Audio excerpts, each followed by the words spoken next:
तेलंगाना देखी न्यूज़ में आप तमाम के खैर मकदम में बढ़ते हैं। खबर की जानिब राज्यसभा एमपी के लक्ष्मण आज बहैसियत मेहमान खुसूसी बाला दिवस तकारीब में पहुंचे। बताया गया कि सिकंदराबाद गुरुद्वारा में आज ये स्पेशल प्रेयर्स का एहतमाम किया गया था। इस मौके पर वो मेहमान खुसूसी की हैसियत से पहुंचे। गुरुद्वारा मैनेजमेंट ने उनका हर दिल अजीज़ तरीके से इस्तकबाल किया। बताया गया कि Baldev Singh Bagga president, Jagmohan Singh secretary, Harpreet Singh Gulati secretary ने बेहतरीन इंतजामात किए। इस मौके पर उन्होंने सिख समाज की जानिब से किए जाने वाले कामों की भी सराहना की। बताया गया है कि इस मौके पर उन्हें हिस्ट्री से भी वाकिफ करवाया गया। अगर अभी तक आपने ये चैनल को सब्सक्राइब नहीं किया तो फौरी कर लें। आलमी, मुल्की, रियासती, मुकामी खबरों के लिए देखते रहिए आपका अपना चैनल तेलंगाना दक्कन न्यूज़। నమస్కారం। ఈరోజు మన ప్రియతమ ప్రధాని నరేంద్ర మోడీ గారి యొక్క ఆదేశాల మేరకు ప్రజాప్రతినిధులు అందరూ కూడా దేశవ్యాప్తంగా విధిగా గురుద్వారాలు సందర్శించి ఏదైతే గురు గోవింద్ సింగ్ గారి యొక్క కుటుంబం ఈ దేశం కోసం, ధర్మం కోసం తమ ప్రాణాలు అర్పించి మన యొక్క దేశం యొక్క సంస్కృతి, ధర్మాన్ని కాపాడి చాటి చెప్పారు. వారి త్యాగాలను, వారి యొక్క వీరత్వాన్ని, శౌర్యత్వాన్ని భావితరాలకు ప్రేరణ, స్ఫూర్తి కల్పించేదానికి విధిగా పాల్గొనాలని చెప్పినప్పుడు ఒక రాజ్యసభ సభ్యునిగా మరి ఈరోజు సికింద్రాబాద్ ఈ యొక్క మరి బల్దేవ్ సింగ్ గారి యొక్క ఆహ్వానం మేరకు, ఆదేశాల మేరకు మరి ఇక్కడ వారికి పాల్గొని ఏ యొక్క గురు గోవింద్ సింగ్ యొక్క పుత్రులు ఆనాడు ఔరంగజేబు, మొఘలాయులు ఈ దేశం మీద దురాక్రమణలు చేసి ఒక ఇస్లాం మతం తప్పితే ఇతర మతాలన్నీ కూడా విచ్ఛిన్నం చేయాలని, అన్ని ధర్మాలను కూడా నాశనం చేసి మరి ఆ రకంగా గుళ్ళు, గోపురాలు, మందిరాలు, గురుద్వారాలను ధ్వంసం చేసి క్రూరంగా, రాక్షసంగా వ్యవహరించారో గురు గోవింద్ సింగ్ యొక్క మరి ఆ కుటుంబం మీద కూడా ఆనంద్పూర్లో కూడా వెళ్ళి దాడులకు పూనుకుంటే ఇంతకుముందు వారు చెప్పినట్టుగా ఆస్తి కోసం కాదు, భూమి కోసం కాదు, కేవలం ఇస్లాం మతమే ఈ ప్రపంచవ్యాప్తంగా శాసించాలి, విరాజిల్లాలని చెప్పి కుట్రపూరితమైన చర్యల్లో భాగంగా ఆ యొక్క చర్యలు పాల్పడితే తన ఇద్దరు పుత్రులు ఆ యుద్ధంలో, అది కూడా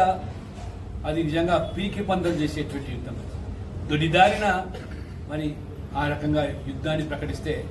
వీర మరణం పొందినారు ఆ ఇద్దరు కొడుకులు. ఆ తర్వాత ఆ కుటుంబం అంతా కూడా చిన్నాభిన్నమైపోయి ఆ ఇద్దరు వీర బాలులు ఎవరుతున్నారో బాబా ఫతేహ్ సింగ్ కానివ్వండి, బాబా జురార్ సింగ్ కానివ్వండి, వారు ఎవరో ఒక పేదవారి ఇంట్లో ఆశ్రయం పొంది ఆ రకంగా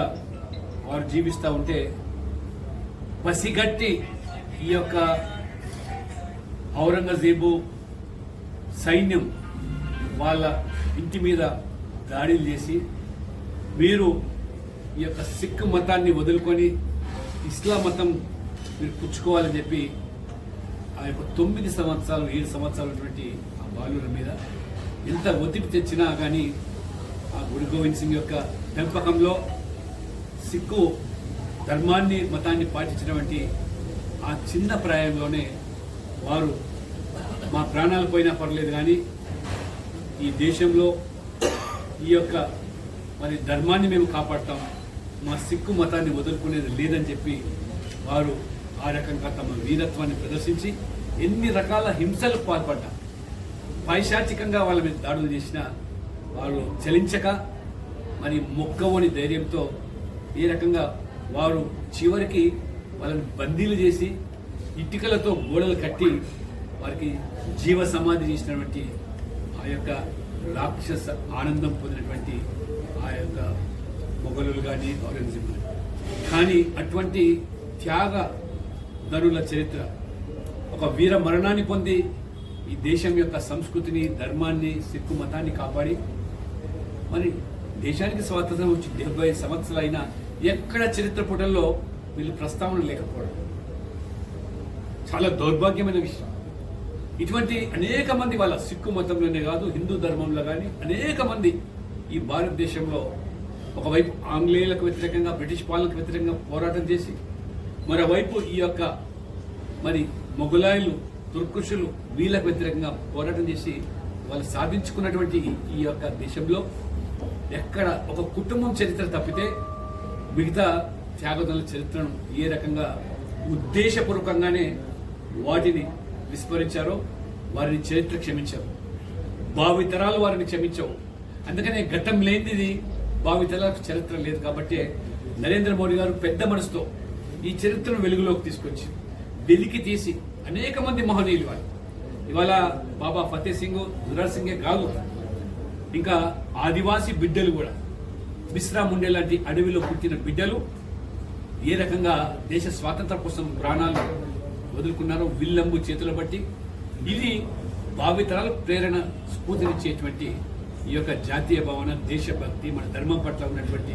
వారికి అంకిత భావం చాటి చెప్పాల్సింది పోయి ఒక విదేశీ భావజాలంతో, విదేశీ బానిసత్వంతో,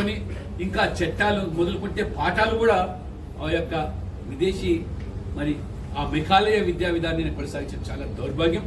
అందుకనే మరి నరేంద్ర మోడీ గారు వచ్చిన తర్వాత కొత్త జాతీయ విద్యా విధానాన్ని కూడా ప్రవేశపెట్టి 2020 సంవత్సరం నుంచి కూడా మన సంస్కృతి, సాంప్రదాయాలు, ఈ దేశంలో ఉండేటువంటి ఈ ధర్మాలు ఏ రకంగా మరి పాటుపడ్డాయో వాటి చరిత్ర కూడా తెలుపుతూ మరి ఈరోజు మోదీ గారు గత సంవత్సరం నుంచే వీర బాల దివస్గా వారు ఏదైతే దీనికి ప్రపంచ వ్యాప్తంగా కూడా ప్రభుత్వ పరంగా వారు చెప్పినట్టుగా మరి అన్ని మరి దేశాల్లో కూడా ఇది ప్రభుత్వ పరంగా జరపాలని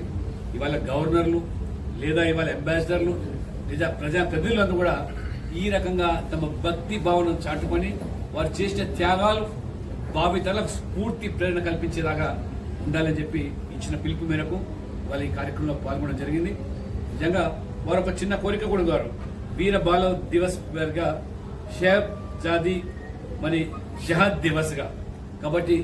దీన్ని నామకరణం చేయాలని చెప్పారు. తప్పకుండా ప్రధానమంత్రి